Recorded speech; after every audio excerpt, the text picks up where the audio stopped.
Hey, what is up, Frag fam? Corbin here again from Northwest Scent. So a little over a week ago, I got tagged in a video by Michael from the Fragrance Wardrobe, and basically the topic of the video is 4 fragrances, 4 seasons, so 1 fragrance per season. Pretty interesting video topic, and I think I'm gonna take them up here on this tag, so I'm gonna give you guys my 4 picks for this video. So if you guys wanna find out what my 4 fragrances are, then please stick around. But first, let's roll that intro.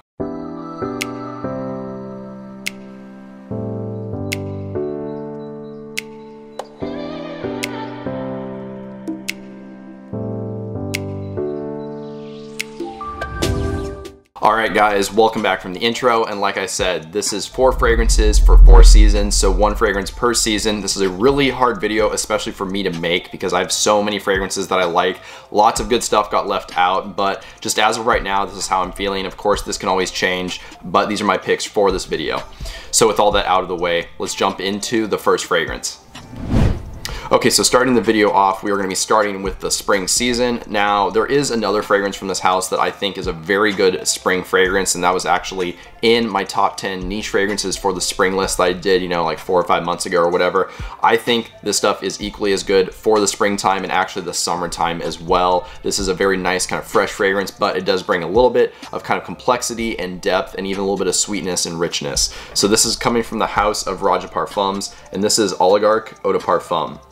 And the fragrance I was talking about that I would also put in a spring list, the one that I did put in my spring list, was a Midsummer Dream, and that certainly could have made it here, but at this point I do prefer this fragrance just a little bit more to a Midsummer Dream, so that's why it made it here to this video. I could only pick 1 fragrance for the springtime.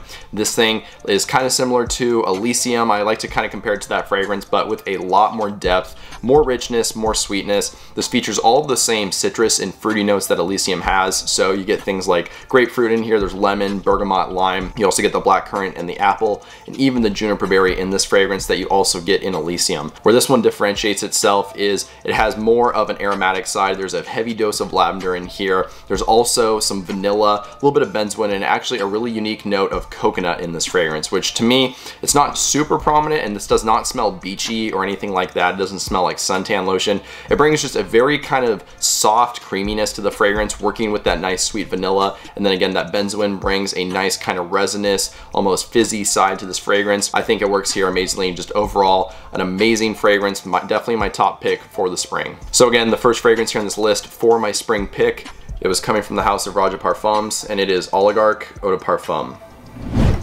Okay, so moving on to the summer season, this of course is going to be my fragrance pick for the ultra high heat. This is one of my go-tos when it is over 100 degrees out. You can spray this stuff as heavy as you want. It has good longevity and actually decent projection for this style of fragrance, but it's just that style of DNA where it's really not going to offend people and choke anybody out. It's a really nice kind of light citrusy fragrance. So this is coming from the house of Dior, and this is Eau Sauvage Cologne, which I've talked about this fragrance many times at this point. You're probably annoyed to see it pop up in another video of mine, which, you know, I can understand, but I'm trying to be honest here with my actual picks for these different seasons. I've said repeatedly, this is one of my go-to summer fragrances, one of my favorite citrus-dominated fragrances, and certainly probably my favorite that's under $100, something that's not niche. This thing is an amazing bergamot grapefruit bomb, although there is a little bit of a green aromatic side to this as well. Of course, you would kind of expect that since this is an Eau Sauvage flanker. That fragrance is a citrus aromatic, so you would expect a little bit of that greenness to kind of roll over into this fragrance, which it definitely does.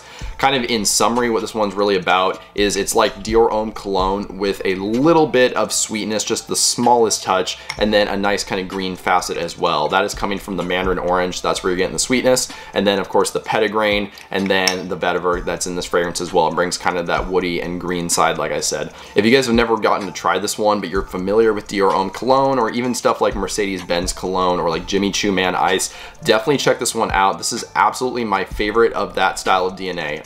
So again, my second pick here for this video for the summer season, it was coming from the house of Dior. It was Eau Sauvage Cologne.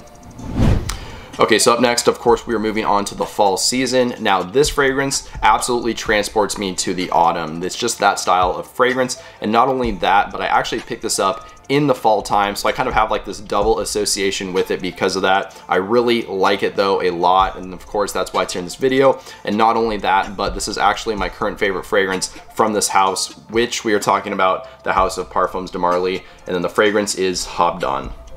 which if you guys, wow, have not had the opportunity to try this one, I definitely recommend it. This is a line, I actually forgot what this line is called, but they're all kind of Middle Eastern themed fragrances, and while they are a little bit polarizing, I think this one is a little bit more approachable than some of the others. And in general, I would just say this one in particular is very underrated. I'm not gonna say it's gonna be everybody's favorite, because I don't really think it would be, since again, there is a little bit of a polarizing factor with this one, but I do find it decently approachable at the same time. So what this fragrance focuses around is caramel, apple, and then spices. So it does kind of have almost a gourmand feel to it, kind of similar to Wajan, but I would not call this a full-on gourmand, because this also features some heavy florals. There's woody notes in here, and then you get a lot of frankincense. So it has this nice balance of kind of sweet, almost seductive and edible smelling, with some more darker and brash notes. I think it's a really just well-rounded fragrance in general though.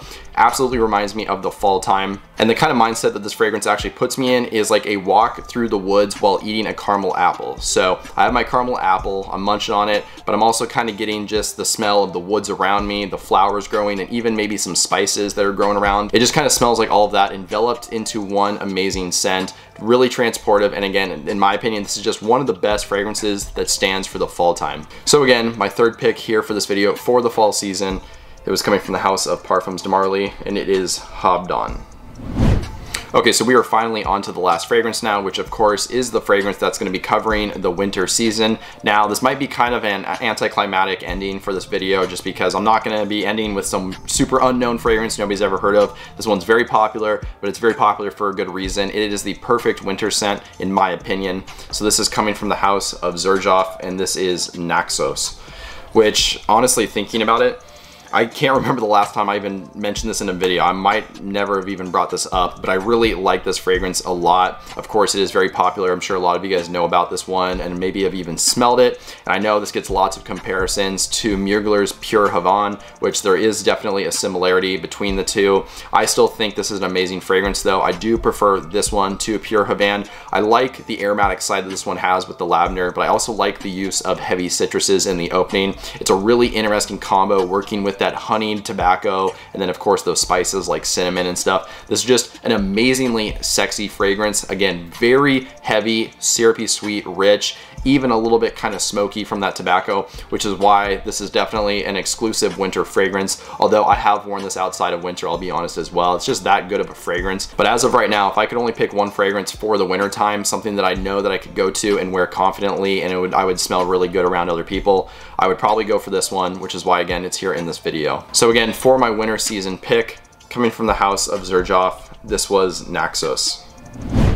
Well, there you guys go. That was my pick for 4 fragrances for 4 different seasons. Be sure to let me know down in the comments section below what fragrances you guys would have picked here for this particular video topic. Also, I have to get my tags out of the way really quickly since I did not do that in the intro. So I think I'm gonna tag 2 people. The first one is gonna be My 2 Cents, who is a newer channel, and he just broke 1,000 subscribers, which is awesome. He's putting out really good content very consistently. So if you're watching this video, man, I would definitely be curious to see what you would pick here for this particular topic. And then I'm also gonna be tagging Justin Copeland, of course, my man. If you're watching this as well, I would love to see what you would pick for this video topic. Overall, I really hope you guys enjoyed this one, and if you did, I would really appreciate dropping a like just to show your support, and then that way more people can see my videos on YouTube.